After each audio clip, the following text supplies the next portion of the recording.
Nós começamos nosso estudo bíblico de hoje, desejando que a graça e a paz de nosso Senhor Jesus Cristo esteja sobre você.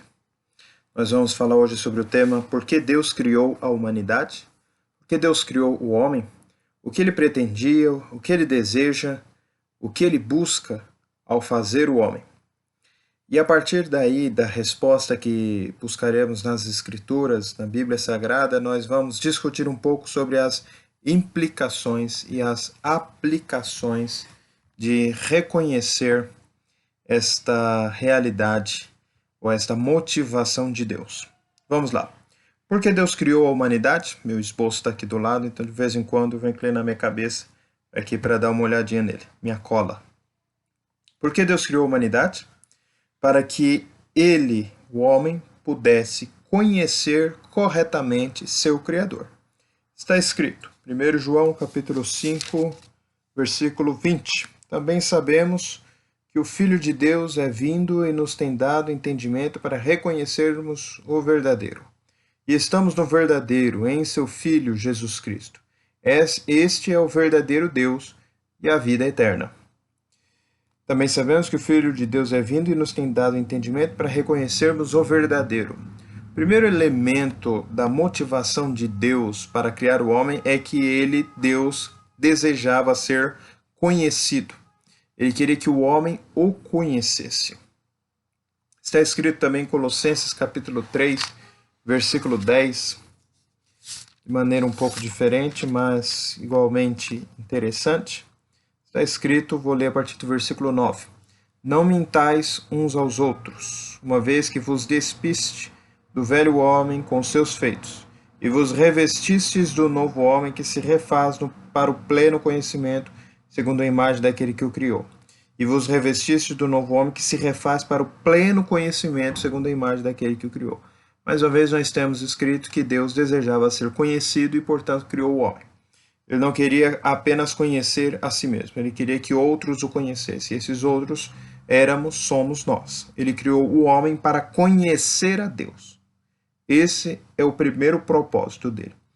E aqui, não custa nada elucidar, nós estamos nos servindo do Catecismo de Heidelberg, que é uma confissão de fé reformada, embora não seja aquela que nós não adotamos como símbolo de fé da nossa igreja, da igreja presbiteriana, mas também é uma fonte preciosa de conhecimento bíblico e teológico.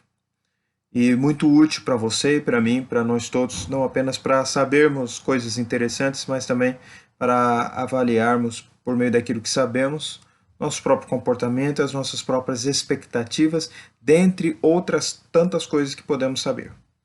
E podemos viver em razão daquilo que sabemos, daquilo que nós conhecemos. Mas em segundo lugar, por que Deus criou a humanidade? Para que o homem pudesse amar a Deus de todo o seu coração. Você já sabe, mas não custa nada lembrar e ler Mateus capítulo 22, versículo 37. Vamos refrescar a nossa memória, a sua e a minha memória. Mateus 22, versículo 37. Você já deve estar se lembrando. Nós estamos falando do grande mandamento. O primeiro e grande mandamento. Mateus 22, versículo 37. Este é o grande e primeiro mandamento. Olha lá. Respondeu-lhe Jesus: Amarás o Senhor teu Deus de todo o teu coração, de toda a tua alma, de todo o teu entendimento. Este é o grande e o primeiro mandamento. Deus criou o homem para que o homem pudesse amá-lo.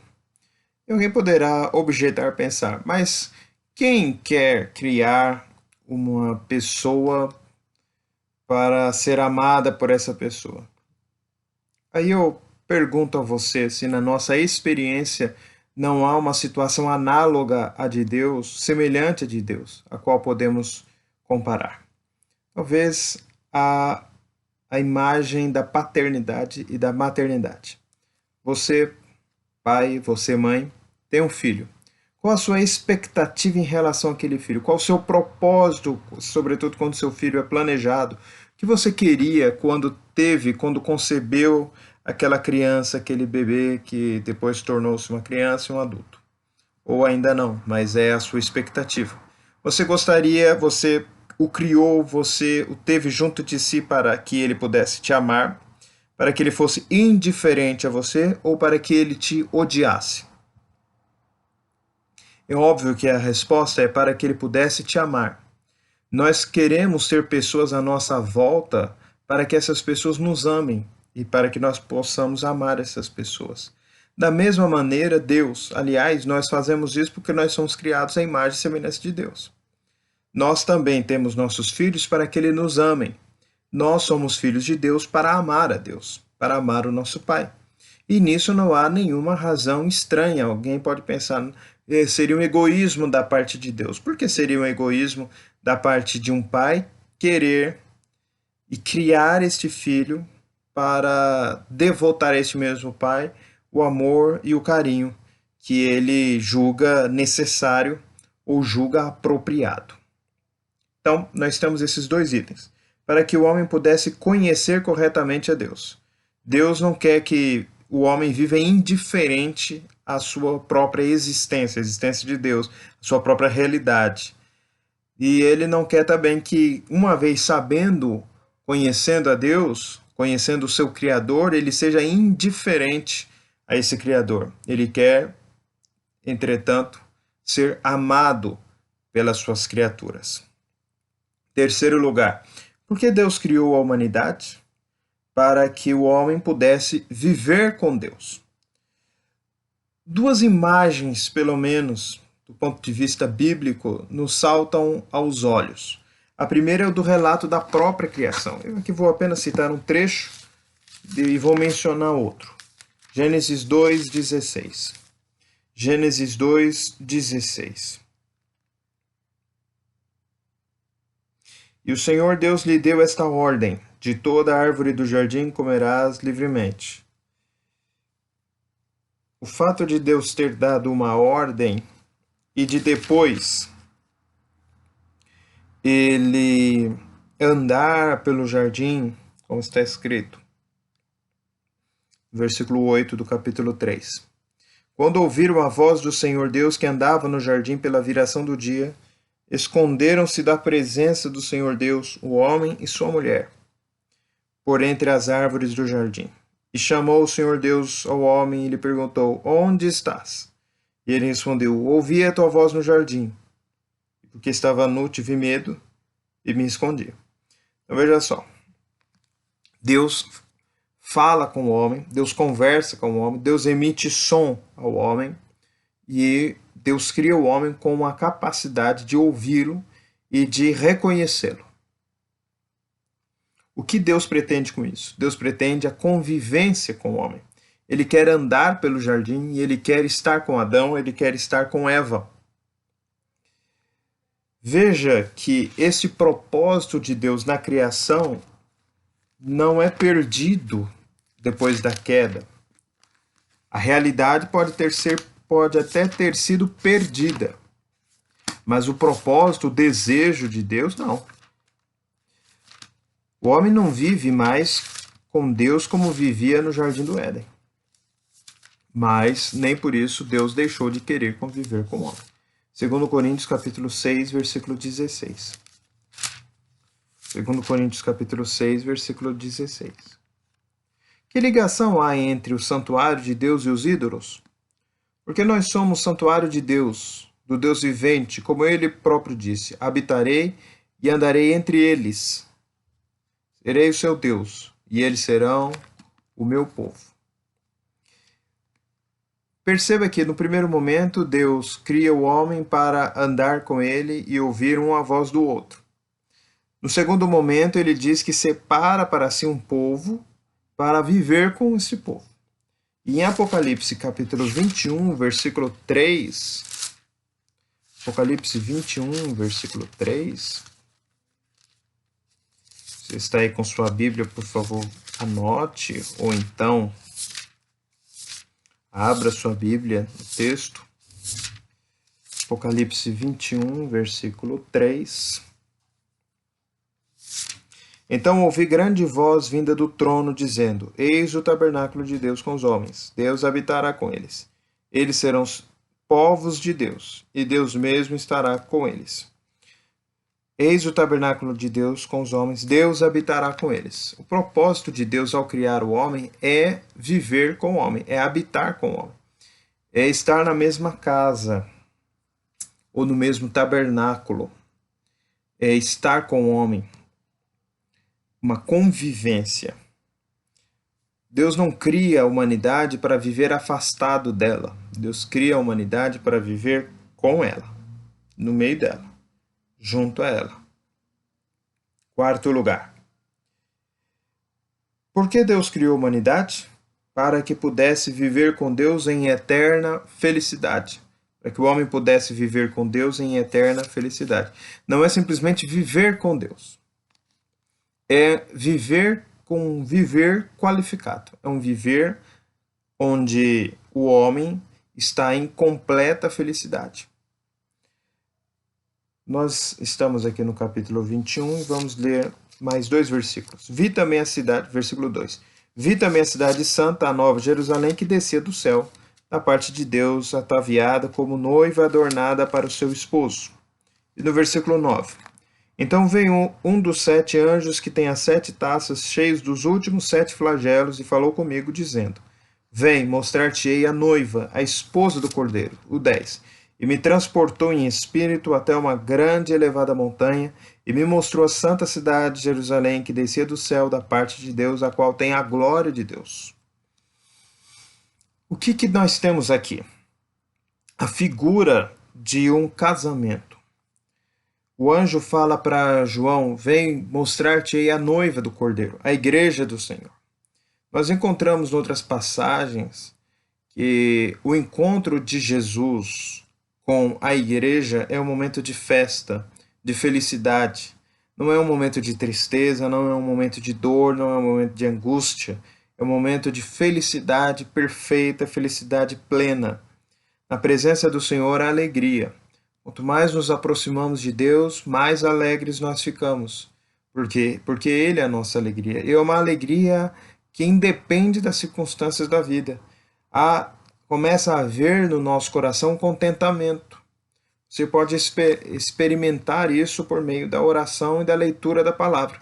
Quando você ora, quando você estuda a palavra, quando você está junto com Deus, quando você passa um tempo com Deus, você percebe que aquele momento é um momento que, embora seus problemas possam continuar existentes, pode ser que você vá para casa orar e ao redor da sua casa haja problemas, mas quando você sai da oração, mesmo que os problemas permaneçam, a sua atitude em relação aos problemas, a minha atitude em relação aos problemas é outra. Por quê? Porque Deus colocou contentamento e alegria no meu coração. Isso que a gente acontece quando nós estamos em oração, que é um momento que, se pensarmos na glória do retorno de Jesus, é um momento muito singelo, muito simples.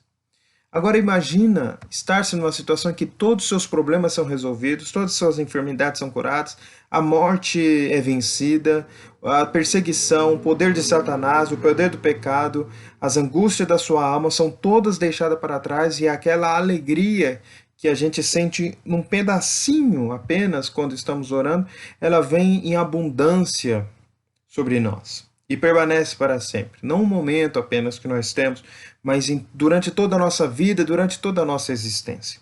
Esse é o tipo de vida que Deus reservou para a humanidade. Mas quem vai desfrutar disso? A noiva do Cordeiro, a igreja de Cristo.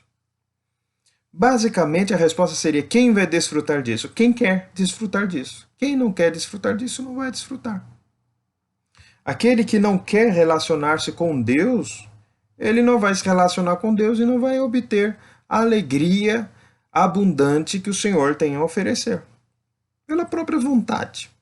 Como diz D.A. Carson no livro Fazendo a Reforma Espiritual, é algo assim. Recentemente eu até mostrei no grupo discipulado a capa desse livro. São sobre as orações do apóstolo Paulo. Que diz D.A. Carson? Engana-se quem acha que no inferno estão pessoas falando: olha, como eu gostaria de ter ido para o céu, mas eu não fui predestinado para ir, Deus foi injusto comigo, ah, se eu pudesse ter ido. Essa figura é uma figura que existe apenas na nossa cabeça. A realidade que nós temos das Escrituras é que quem está no inferno não deseja ir para o céu. Ele não quer ir para o céu. Ele quer implantar suas regras a Deus. Ele quer impor a sua vontade a Deus.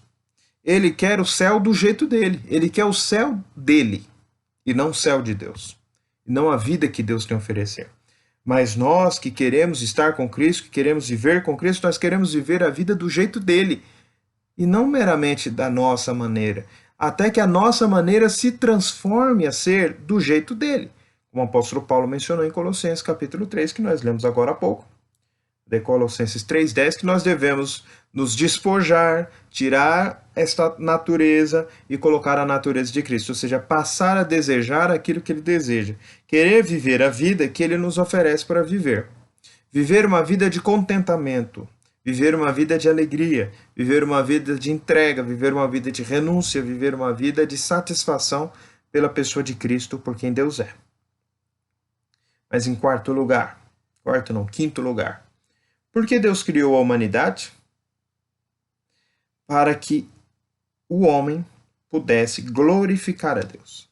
Apocalipse 4, versículo 10 e 11. De vez em quando a gente lia na liturgia dos nossos cultos públicos, nós esperamos voltar a tê-los em breve, não em desobediência às normas que são proferidas pelo Estado para a proteção nossa própria, da nossa saúde, para não haver o contágio do novo coronavírus, mas em paz, com alegria e com a plena certeza que o Senhor Deus fez afastar esta mortandade. Então, aí a gente vai ler de novo daí Apocalipse 4, versículo 11, como fazíamos anteriormente. Mas vamos ler a partir do versículo 9, simplesmente para entender aqui o contexto. Quando esses seres viventes derem glória, honra e ações de graças ao que se encontra sentado no trono, ao que vive pelos séculos dos séculos, os 24 anciãos prostrar-se-ão diante daquele que se encontra sentado no trono. Essa daqui é a representação da humanidade. Ao que vive, adorarão o que vive pelos séculos dos séculos e depositarão as suas coroas diante do trono, proclamando: Tu és digno, Senhor e Deus nosso, de receber a glória, a honra e o poder, porque todas as coisas tu criaste, sim, por causa da tua vontade vieram a existir e foram criadas. A adoração que a criação dá a Deus é em razão de Deus ser o Criador.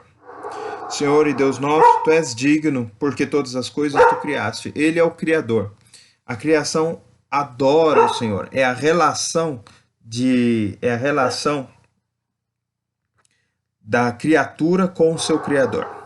É a relação do homem que foi criado para adorar a Deus, para se deslumbrar diante de Deus, para maravilhar-se diante de Deus e para dizer, não impulsionado por alguma necessidade, ou buscando alguma troca, ou buscando para si alguma bênção, mas reconhecer a majestade de Deus e dar a Ele a adoração que Ele merece por reconhecer quem Deus é, eterno, imutável, poderoso, onipotente, onisciente, santo, justo, verdadeiro, fiel em todos os seus caminhos, é o único, um juiz imparcial, justo, reto, todo-poderoso, que detém todas as coisas em suas mãos, que governa todas as coisas conforme o conselho da sua vontade, que homem nenhum, que ser nenhum pode opor-se à sua vontade. A sua vontade é soberana, é impositiva e ela é perfeita, ela é boa, ela restaura a alma, ela concede vida aos mortos.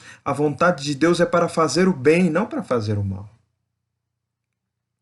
Isso é glorificar a Deus, é ver quem Deus é, reconhecer quem Deus é e deslumbrar-se diante de Deus, dizer: Tu és digno, Senhor. Tu és digno porque tu és o Criador.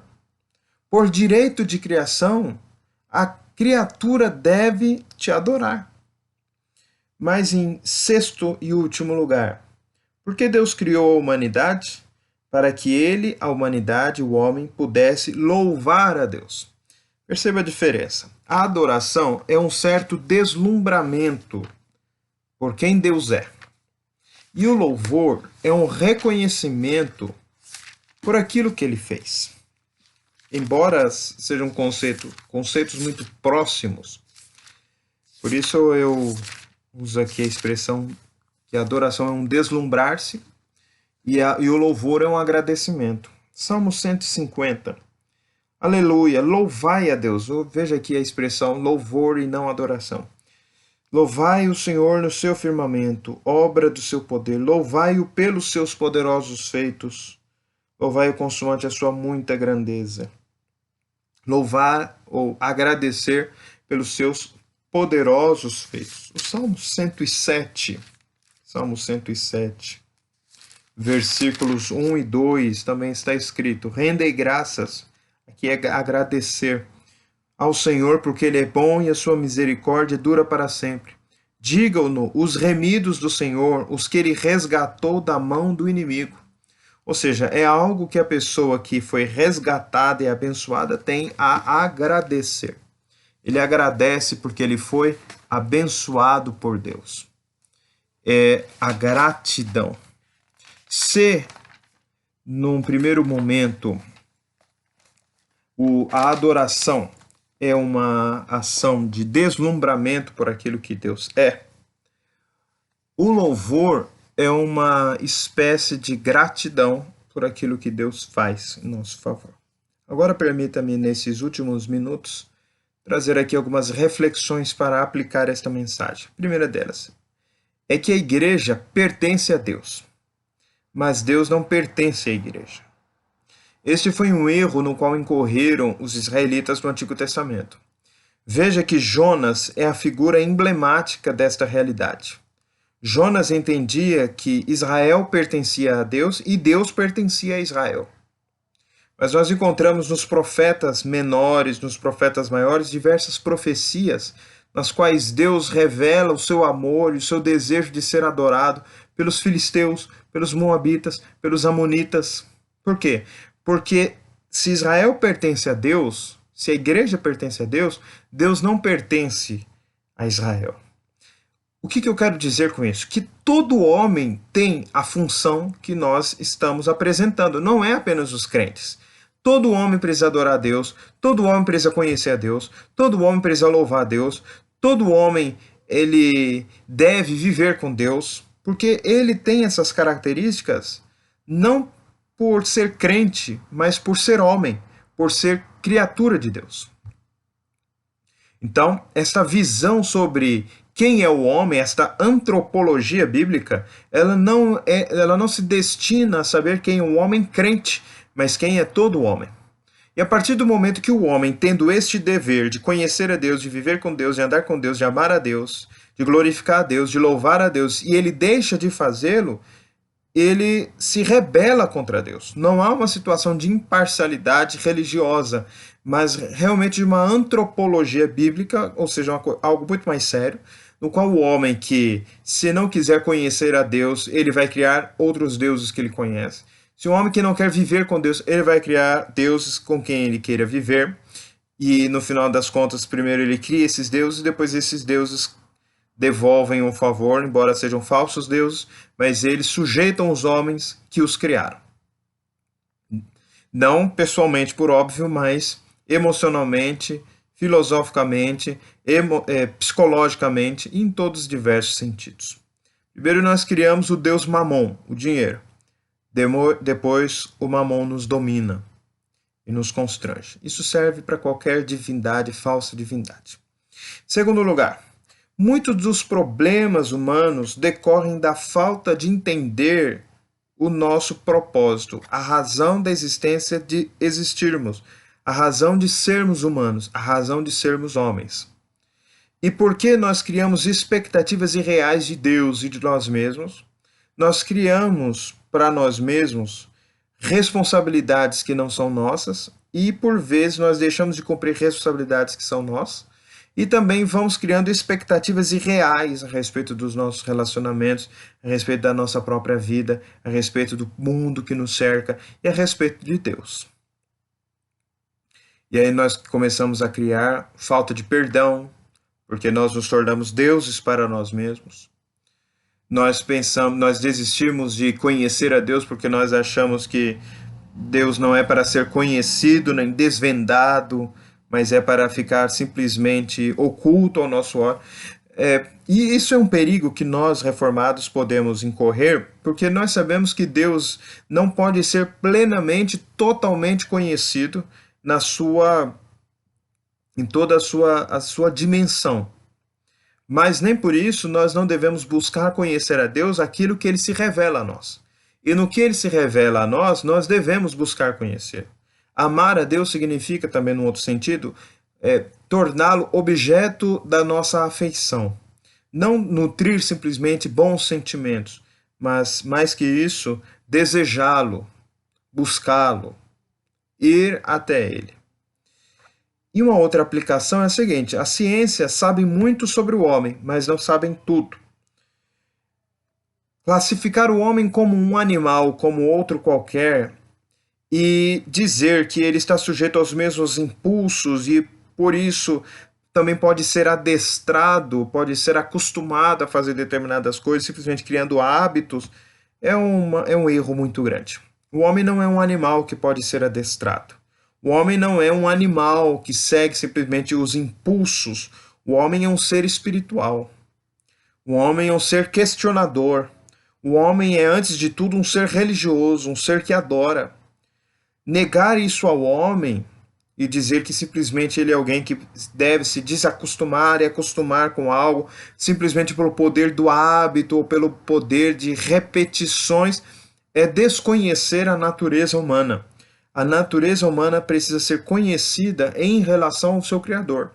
O que é o ser humano? Aquele ser criado à imagem e semelhança de Deus, que deve conhecer a Deus, amar a Deus, viver com Deus. Ele tem outras funções sociais, funções biológicas, claro, mas não são apenas essas. Funções sociais as abelhas também têm, os lobos também têm. Funções biológicas, até a planta nasce e morre. Mas funções religiosas e adoração, isso é inerente ao ser humano enquanto uma criação deste mundo físico. Não estou me referindo aqui à criação do mundo espiritual, os anjos. Estou me falando aqui dos seres humanos. Ele existe uma outra dimensão, ele tem um outro status. Ou ele adora o Deus verdadeiro, ou ele é um idólatra e adora ídolos que ele criou. A prata, o ouro, a madeira, o gesso, ele devota-se a seres humanos ou animais ou ancestrais ou o raio, a chuva ou qualquer outra coisa. Ele vai procurar alguma coisa para adorar. Por quê? Porque faz parte da sua natureza. Espero ter sido útil para crescermos um pouquinho neste assunto que é tão importante, o assunto da antropologia bíblica. Vamos orar? Deus amado, agradecemos-te esses momentos de estudo da tua palavra. Pedimos que sejamos o que devemos ser. Mas, em razão da queda, em razão do pecado dos nossos primeiros pais e da nossa própria natureza pecaminosa, que faz guerra na nossa vida, dentro do nosso coração, no âmago do nosso ser, nós não conseguimos ser o que devemos ser em sua plenitude. Muito temos a conhecer e a amar e a adorar e a louvar a Ti. Por isso pedimos o Teu socorro, a ajuda do Teu Espírito Santo. Ajuda-nos, pois, ó Deus. Nós te pedimos em nome de Jesus. Amém. Continue conosco nos nossos canais de comunicação. Se você ainda não fez, curta ou se inscreva na nossa página e receba as mensagens, compartilhe com seus amigos e mande também o seu feedback. Sobretudo se você é membro da igreja, fala aí se você está assistindo, se você não está assistindo, o que está acontecendo. Nós queremos saber, nós queremos participar, nós queremos que você participe ativamente da vida da igreja. Deus te abençoe e uma boa semana.